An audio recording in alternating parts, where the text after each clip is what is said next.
तो न करेगा। यदि परमात्मा है तो वो तुम्हारे जीवन में सुख चाहेगा, दुख नहीं चाह सकता, क्योंकि तो ही उसके जीवन में भी सुख की संभावना है।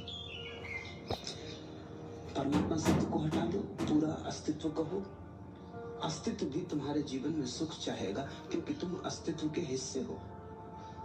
तुम्हारा दुख अंततः अस्तित्व के कंधों पर ही पड़ेगा।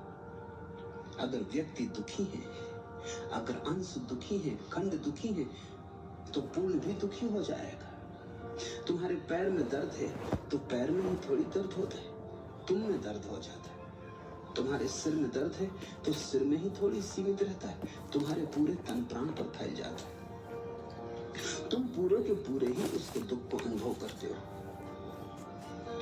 हम जुड़े, यहां कोई भी दुखी होगा तो सारा अस्तित्व दुख से भरता है, कपता है। अस्तित्व की कोई आकांक्षा तुम्हें दुखी करने की नहीं। The mission statement of ASDE दुखी करने की नहीं। अगर अस्तित्व की कोई आकांक्षा हो तो तुम्हें महासुखी करने की होगी, फिर भी तुम दुखी हो। इसका एक ही अर्थ हो सकता है, तुम अस्तित्व से लड़ रहे हो, तुम अस्तित्व के विपरीत जा रहे हो, तुम नदी की धार से संघर्ष कर रहे हो। दुख का मेरे लिए एक ही अर्थ है कि तुम समझ नहीं पाए, तुम जीवन के विपरीत चल रहे हो, तुम दीवार से सिर मार रहे हो, तुम्हें दरवाजा अभी भी सूझा नहीं, तुमने दीवार को दरवाजा समझा है, तुम कंकड़ पत्थरों को रोटी समझ रहे हो। नदी में या तो तुम तैर सकते हो नदी के विपरीत, तब तुम्हें नदी लड़ती हुई मालूम पड़ेगी कि तुमसे संघर्ष कर रही है, तब तुम्हें लगेगा कि नदी तुम्हारे विपरीत है, तुम्हारी शत्रु। तुम नदी के साथ बह सकते हो।